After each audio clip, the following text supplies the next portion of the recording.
Macy's POV. Oh, tapos ka nang maligo? Halika na, kumain na tayo. Kaagad namang bigkas ni Lucio nang mapansin niya ang paglabas ko ng banyo. Kimi akong lumapit sa kanya at nagulat na lang ako nang bigla siyang tumayo at ipinaghila niya pa ako ng mauupuan. Maupo ka na. Narinig ko pang ang bigkas niya. Bigla tuloy akong napalunok ng sarili kong laway, lalo na nang malanghap ko ang amoy ng alak na iniinom niya. Tsaka, bakit niya pa ako ipinaghila ng mauupuan? Kaya ko naman sanang gawin yon. Ano yon? Ganito ba talaga si Lucio sa lahat? Gentleman? Salamat, Lucio. Teka, umiinom ka? Katagang namutawi sa labi ko na gusto kong pagsisihan. Ano ba? Nakita ko na nga umiinom siya. Tinanong ko pa talaga. Ano naman ngayon kung umiinom siya, diba? Ano bang pakialam ko? Heist, siguro nga masyado ng palagay ang loob ko sa kanya. Kaya natatanong ko na sa kanya mga bagay-bagay na hindi dapat. Yeah, pampatanggal ng hilo sa biyahe. Narinig kong bigkas niya sa mahinang boses. Muli siyang nagsali ng alak sa baso at muling tinungga iyon. Hindi ko tuloy mapigilan na mapatitig sa kanya, lalo na kung paano niya lagukin ng alak. Lalo kasi siyang naging lalaking-lalaki sa paningin ko. Pantanggal sa hilo ang alak na yan? Pwede din po ba yan sa akin? Lakas loob kong tanong sa kanya. Napansin kong natigilan siya at kunot noo akong tinitigan. Kaagad naman akong nagpakawala ng pilit ng ngiti sa labi. Joke lang, nagbibiro lang ako. Nahihiya akong sagot at mabilis na nag-iwas ng tingin sa kanya. Dinampot ko ang kutsara at naglagay ng pagkain sa pinggan na nasa harapan ko. Bawal ka pang uminom ng alak dahil minor ka pa. Marami pang mga bagay mahigpit na ipinagbabawal para sa mga babaeng minor de edad na kagaya mo. Kung nasa tamang edad ka na, pwede ka na uminom ng alak, kagaya ko.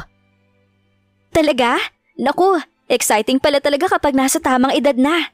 Ibig sabihin, wala nang bawal at pwede ko nang gawin ng mga bagay-bagay na nais ko? Nakangiti kong sagot sa kanya. Yes, pero depende pa rin kung anong klaseng mga bagay-bagay yun. Hindi porket nasa tamang edad ka na, pwede na. At the age of 18, masyado ka pa ring bata, kaya kailangan ka pa ring gabayan ng guardian mo para ma-guide ka sa tamang direksyon. Seryosong bigkas niya. Ganun pala yun? Paano yan? Wala naman akong guardian. Sinong mag-guide sa akin? Puno ng pagtatakang tanong ko sa kanya. Hindi naman nakaimik si Sir Lucio. Bagkus, muli nitong dinampot ang basong may lamang alak at muling tinungga ang laman niyon. Hindi ko tuloy mapigilan ang mapaisip. Bakit tingin ko kay Sir Lucio ngayon? Para bang may problema siya? Malayong malayo ang mood niya ngayon kumpara kanina. Lucio, may problema ka ba? Puno ng pagtatakang tanong ko sa kanya. Ngayon ko lang kasi siya nakitang uminom ng todo ng alak. Bigla tuloy akong nagalala na baka masyado siyang napagod sa pagsama sa akin. Kaya nagsisisi na siya ngayon at dinadaan niya na lang sa pag-inom ang lahat. Huwag mo kong alalahanin. Ayos lang ako. Sige na, kumain ka na. Don't worry about sa guardian na yan. Pwede naman na ako na lang ang guardian mo, forever. Nakangiti niyang bigkas sabay tayo. Naglakad siya patungo sa banyo, kaya naman nagtatakang nasundan ko na lang siya ng tingin. Mukha kasing lasing na siya eh. Wala sa sarili niya pabaling ang tingin ko sa bote ng alak at hindi ko pa nga maiwasan na magulat nang mapansin ko na halos mga lahati na ang laman noon. Feeling ko may pinagdadaan si Sir Lucio eh. Feeling ko may gumugulo sa isipan niya. Sa isiping iyon, hindi ko mapigilan ang mapailing. Itinuon ko ang buo kong atensyon sa pagkain habang pasulyap-sulyap ako sa gawin ng banyo. Inaantabayanan ko ang paglabas ni Sir Lucio para sabay na sana kaming kumain ng dinner. Mukhang mas inuna niya yata ang pag-inom ng alak kesa lagyan ng laman ng pagkain ng tiyan niya. Kaya siguro ang bilis niyang nalasing. Sa isiping iyon, hindi ko mapigilan ang mapabuntong hininga. Muli akong napasulyap sa bote na may lamang alak at dahil sa curiosity, dinampot ko iyon at inamoy-amoy. Hindi ko mapigilan ang mapanghiwi nang malanghap ko ang tapang ng alkohol. Kahit gaano pa siguro kabait ang isang tao, kapag kinain na ng curiosity ang isipan, talagang hindi mapipigilan ang sarili. Kagaya na lang ngayon, nababahuan ako sa amoy ng alak. Pero dahil curious ako kung ano ang lasa nun, nagsalin ako sa baso at dahan-dahan kong inilapit sa aking bibig. Hindi naman siguro mapapansin ni Lucio kung titikim ako ng kaunting alak ngayong gabi. Tikim lang naman. Hindi naman talaga ako iinom kasi nga bawal pa daw. Yun nga lang, pagkatapos kong sumimsim ng kaunti, Hindi ko mapigilan ang mapangiwi ng malasahan ko ang alak. Mapait na maanghang na matamis. Hindi ko maintindihan ang lasa. Gumuguhit ang mainit na likido sa lalamunan ko, kaya hindi ko mapigilan ang mapaubo. Kung tutuusin, hindi naman talaga pala masarap ang alak. Pero bakit parang tubig lang kung inumin ni Sir Lucio kanina? Siguro dahil hindi pa ako sanay. Tama, first time ko kaya lubos-lubosin ko na. Tsaka sayang naman itong isinalin ko sa baso ko kung hindi ko uubusin. Baka mamaya pagalitan ako ni Lucio kapag malaman niya na nagsalin ako sa baso ko tapos hindi ko naman ininom. Haist, dapat pala kaunti lang ang inilagay ko sa baso eh. May tikim ba na halos mga lahati ang baso? Kung bakit naman kasi hindi ko nakontrol ang pagsalin ko kanina. Muli akong uminom ng alak mula sa baso. Noong una, pakunti-kunti lang, hanggang sa hindi naglaon, nagustuhan ko na din iyon. Direktang tungga ang ginawa ko hanggang sa maubos ko ang laman ng baso. At muling dinampot ang bote ng alak at muling nagsalin. Nasa ganoon akong gawain nang biglang bumukas ang pintuan ng banyo at mula sa loob, lumabas si Lucio at mabilis na naglakad palapit sa akin. Macy, anong ginagawa mo? Seryosong tanong niya. Mabilis namang napabaling ang tingin ko sa kanya, sabay nagpakawala ng matamis na ngiti sa labi. Ewan ko ba kung epekto lang ba ng alak na nainom ko ang lahat-lahat, pero bakit lalong naging gwapo sa paningin ko si Sir Lucio ngayon? Lucio's POV. Takot si Macy mag-isa sa room ng hotel na ito, kaya wala akong choice kundi ang isama siya dito sa silid. Yun nga lang. Katakot-takot na pagpipigil ang kailangan kong gawin para hindi magkasala. Kahapon pa ako nasa biyahe at talagang ramdam na din talaga ng katawan ko ang sobrang pagod. Gusto ko sanang magpahinga, kaya lang hindi ko alam kung kaya ko bang magpahinga. Ngayon sa isiping kasama ko lang sa iisang silid ang babaeng gusto kong angkinin. Kaya lang hindi pa pwede. Kung alam ko lang na ayaw nga palang pumayag na mag-isa lang siya sa kwarto, hindi ko na sana siya niyayang mag-check-in na muna para makapagpahinga. Nag-insist na lang sana ako na diretso na kami sa aming pagbiyahe para makarating na kami ng Maynila. Kaya lang tapos na. Nandito na kami sa loob ng hotel at wala akong choice kundi ang pigilan ang kung ano man ang nararamdaman ko. Iinom na lang ako ng alak para makatulog kaagad. Yes, kaya nga pagkapasok ni Macy sa banyo, kaagad na akong umorder ng alak kasama na ang mga pagkain na pagsasaluhan namin ni Macy. Alam kong gutom na din ito. Alam ko din na sobrang stress na din niya sa mga nangyari. Kung may magagawa lang sana ako para maibsan ang lungkot na nararamdaman niya ngayon, ginawa ko na sana. Tungkol sa drugs ang naging kaso ng mga taong nanakit sa kanya. At alam kong hindi na sila makakawala pa sa batas. Isa sa mga dahilan kaya hindi ko ininsist ang pagkakaso tungkol sa pagmamaltrato kay Macy dahil ayaw ko nang ungkatin ang nakaraan nito. Kapag magkaso pa kasi, required talaga na umattend sa mga hearing si Macy. Which is ayaw kong mangyari yun. Ayaw kong sayangin niya ang oras sa pag-a-attend sa mga hearing na yun at lalong ayaw ko siyang nakikitang nasasaktan. Hindi na kailangan pang maisama ang kaso ni Macy dahil sisiguraduhin ko din naman na mabubulok silang lahat sa kulungan. Mapaparusahan naman ang mga taong nanakit sa kanya sa paraan na alam ko habang nasa kulungan ng mga yon. Habang naghihintay ako sa mga in-order kong pagkain, nauna nang ihatid ng staff ang alak na in-order ko. Kaagad kong inumpisahan ang pag-inom. Habang hinihintay ko si Macy na lumabas ng banyo. Yun nga lang, dumungaw nga siya sa pintuan ng banyo. Pero sinabi niya na wala daw siyang pamalit na damit. Nakalimutan pala namin bitbitin ang mga gamit namin paakyat dito sa hotel. Kaya tinawagan ko ang driver at inutusan. Sobrang ganda ni Macy. Habang nakasilip siya sa banyo, halatang naligo siya dahil napansin kong basang-basa pa ang buhok niya. Hindi naman kita ang kanyang katawan, pero sadyang malikot lang talagang imagination ko. Ini-imagine ko na wala siya ni isang saplot sa katawan at sa likod ng pintuan na yon ay ang kanyang magandang katawan na gusto kong mahawakan at mahaplos. Kaya nga hindi na ako nakatiis at inutusan ko siyang muling isara ang pintuan ng banyo. Napumasok na siya sa loob at kakatukin ko na lang siya kung nandito na ang mga gamit niya. Pumayag naman ito, kaya naman kahit papaano nakahinga ako ng maluwag. Yun nga lang, kahit nagaano kalamig ang mga buga ng aircon dito sa silid, ramdam ko ang init na nagmumula sa aking katawan. Kay hirap ng ganito. First time kong magpigil ng ganito sa iisang babae. At kay Macy lang talaga.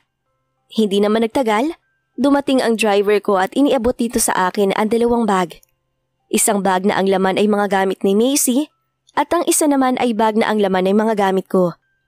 Pagkatapos kong isara ang pintuan ng silid, dali-dali ako naglakad palapit sa pintuan ng banyo para iabot kay Macy ang mga gamit niya para makapagbihis na siya. Yun nga lang, sa muling pagbukas ng pintuan ng banyo, bumungad sa paningin ko ang kabuuan ni Macy. Although nakatapis siya ng tuwalya, hindi ko naman mapigilan ang mga mata ko na maglakbay ang titig sa kabuuan niya. Shit, para siyang isang buhay na manika. Kitang-kita ang magandang hubog ng katawan niya na nababalutan lang ng puting tuwalya. Lalo tuloy akong nakaramdam ng pag-iinit at kung hindi niya pa sana tinawag ang pangalan ko, baka nayakap ko na siya eh. Napansin niya marahil ang pagkatulala ko dahil siya na mismo ang kusang kumuha ng bag niya mula sa kamay ko na nakalimutan kong iabot sa kanya. Hindi ko mapigilan ang mapalunok ng sarili kong laway at mabilis siyang tinalikuran. Mukhang katakot-takot na pagpipigil ang dapat kong gawin kapag kasama ko itong si Macy. Habang tumatagal, lalo akong nababaliw sa kanya. Diretso ako naglakad patungo sa may mesa at dinampot ang baso na may lamang alak at mabilis na itinungga iyon. Feeling ko sobrang uhaw na uhaw ako. God, kahirap pigilin ng tukso pero pipigilan at pipigilan ko talaga dahil gusto kong igalang si Macy. Ayaw ko siyang i-take advantage. Gusto ko siyang maangkin sa maayos na paraan at sa tamang panahon. Yes, ganun ko siya kamahal. Ganun kahalaga sa akin si Macy na willing akong maghintay hanggang sa maging ready siya. Maging ready siya? I don't think so. Kaya ko ba talagang maghintay gayong sa mga sandaling ito? Nandito lang siya sa harapan ko at nalalanghap ko sa katawan niya ang gamit niyang sabon. Kakalabas niya lang mula sa banyo at maayos naman ang pananamit niya. Sobrang ganda niya talaga. Napaka-natural lang beauty niya. Walang bahid na kahit na anong makeup kaya hindi nakakasawang titigan. Sobrang presko niyang tingnan. Oo, gulong-gulo pa ang buhok niya dahil hindi pa yata niya nasusuklay pagkatapos niyang maligo. Pero ewan ko ba, lalo yata yung nagpadagdag sa angkin niyang kagandahan. Hindi ko tuloy mapigilan ang sunod-sunod na mapainom ng alak.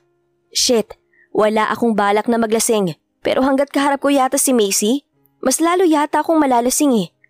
Napapansin ko na medyo makulit na din siya. Marunong na din siyang makipag-usap at masyado na din siyang matanong. Siguro, talagang palagay na ang loob niya sa akin. Tsaka ang sarap pakinggan kapag naririnig kong sinasambit niya ang pangalan ko. Lalo akong kinikilig. Sa totoo lang, kanina pa ako nakakaramdam ng pag-iinit ng aking katawan. Kanina ko pa siya gustong hawakan, yakapin at halikan. Wala sa sariling mabilis akong napatayo. Kailangan kong gumamit ng banyo. Kailangan kong gumamit ng banyo.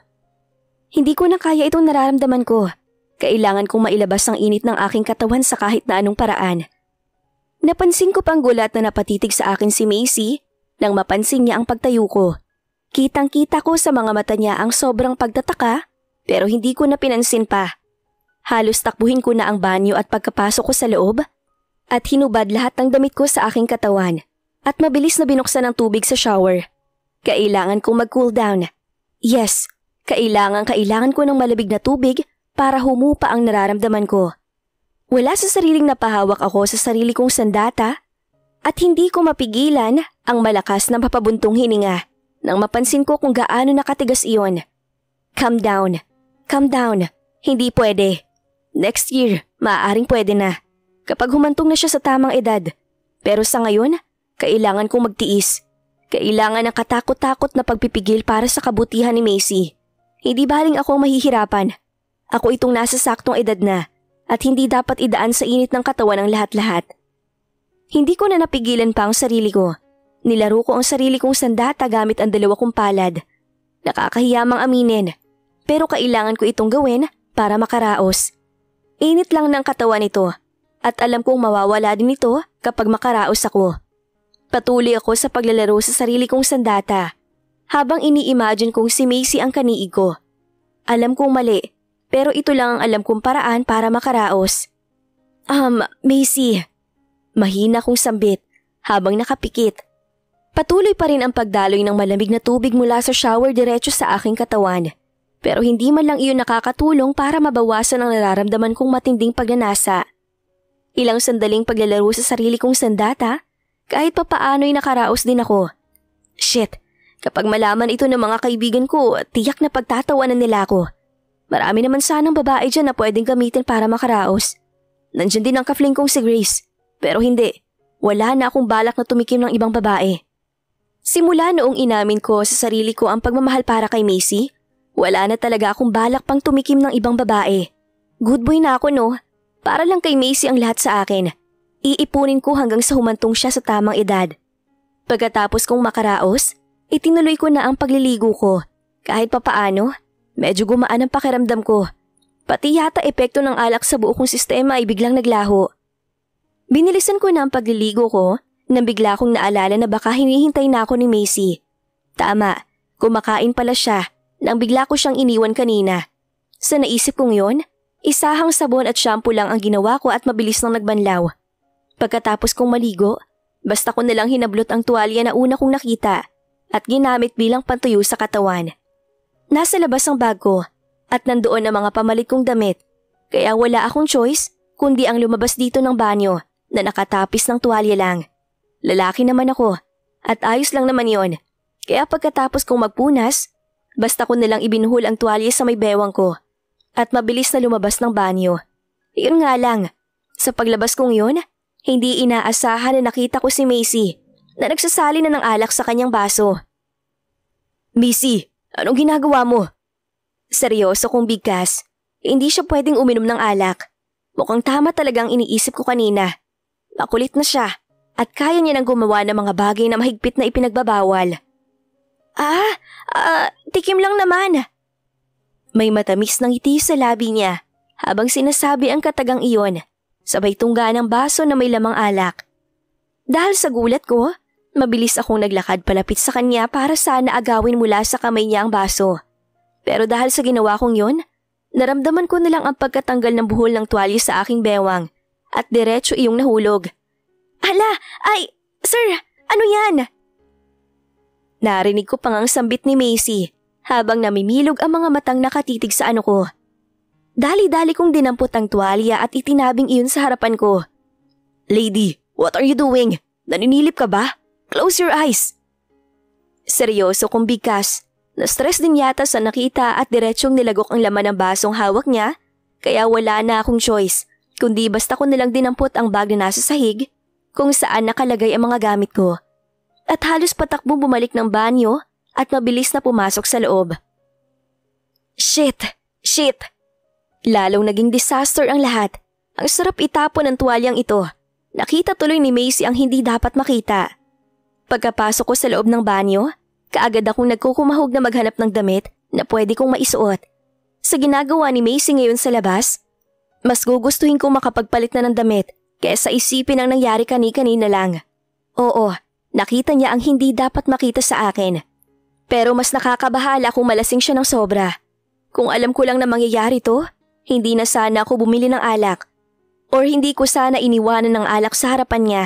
Hard liquor pa naman yon at tiyak akong malalasing kaagad siya. Lalo na at hindi siya sanay uminom. Napakapasaway na babae. Hindi man lang niya naisip na bawal pa sa kanya ang uminom ng alak. Dahil nandito lang naman kami sa hotel, tanging t-shirt na kulay puti at cotton shorts na brown ang napili kong isuot. Pagkatapos kong magbihis, dali-dali na akong lumabas ng banyo, kung saan kaagad kong nabungaran ang namumungay na mga mata ni Macy, na nakatitig sa gawi dito sa pintuan ng banyo na halatang hinihintay ako. Nang dumako ang paningin ko sa bote ng alak, hindi ko mapigilan ang mapakamot ng aking ulo nang mapansin ko na halos wala ng laman iyon. Bakit mo ininom lahat? Alam mo bang bawal pa sa'yo yun? Diretsahan kong bigkas at mabilis na naglakad palapit sa kanya. Sorry po. Masarap po kasi. Bigkas niya. Kaagad na pakunot ang noo ko at tinitigan siya. Base sa tono ng pananalita niya ngayon, halatang tinamaan na siya ng espiritu ng alak. Hindi natuwid ang dila kung magsalita Tsaka kung tumitig siya ngayon, mapungay na ang kanyang mga mata. Sir Lucio, ano yun kanina? Ano yun? Bakit ang laki? Kunot noon niyang tanong sabay pukol ng tingin ng nasa harapan ko habang may naglalarong ngiti sa labi. Hey, lasing ka na nga. Kung tapos ka nang kumain, mabuti pang matulog ka na. Kaysa naman kung ano-ano pa yung nai-imagine mo dyan. Seryosong sagot ko. Napansin kong kaagad na napataas ang kilay nito habang titig na titig sa akin. Hindi ka naman siguro galit, diba, sir? Tanong niya. Ayan na naman ang sir na tawag niya sa akin. Lasing na nga dahil nakalimutan niya na ang utos ko sa kanya na wag niya akong tawaging sir. Hindi ako galit at never ako magagalit sa'yo. Kaya lang kapag ulitin mo pang uminom ng alak, magagalit na ako yan sa'yo ng tuluyan. Halika na, sa kama ka na. Itulog mo na yan para pagising mo baka mahimasmasan ka at mawala yung pagkalasing mo. Seryosong sagot ko sa kanya. Mas lumapit pa ako sa kanya para alalayan siyang makatayo, kaya lang nagulat na lang ako sa sunod niyang ginawa. Bigla ba namang dinakma ang sandata ko, sabay pisil. Ngayon alam ko na, ang laki talaga nito, no? Bigkas niya na sinabayan ng paghagikik. Shit! Sa pool ng palad niya ang alaga ko at nag-uumpisa na naman yatang tumigas. Macy, hindi maganda sa isang babae ang gumawa ng ganung bagay. Masama yun. Seryoso kong bigkas. Bakit masama? Pwede yun.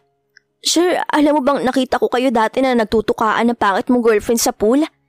Gusto ko sana ma-experience yun eh. Paano ba yun?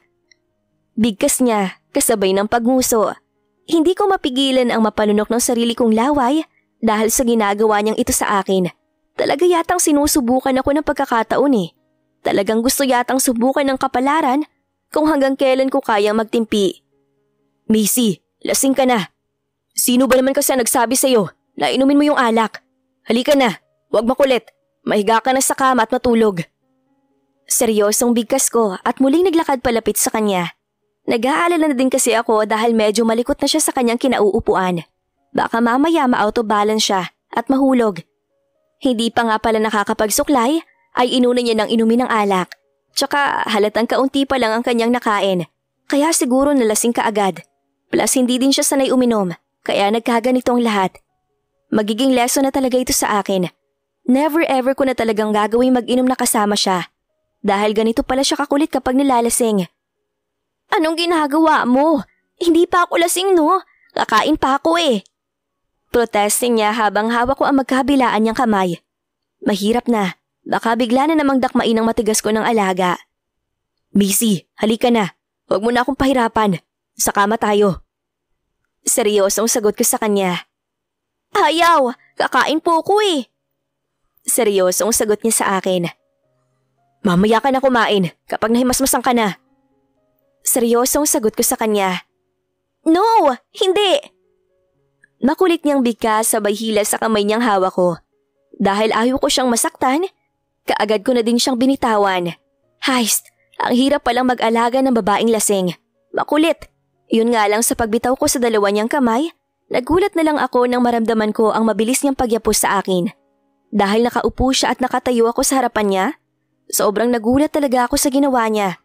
Lalo na at halos kapantay lang ng ulo niya ang bandang pagkalalaki ko. Thank you, Sir Lucio. Dahil ang bait niyo po sa akin. The best po talaga kayo, no? Narinig kong bigkas niya at talagang isinubsob niya pa ang mukha niya sa harapan ko. Lalo namang nawindang ang buo kong sistema sa ginawa niyang ito. Lalong naninigas ang alaga ko. Kahit na naka-cotton shorts ako, ramdam ko ang mainit niyang hininga na bumubuga sa bahaging iyon. Kaya naman namalayan ko na lang na unti-unti na akong pinagpapawisan.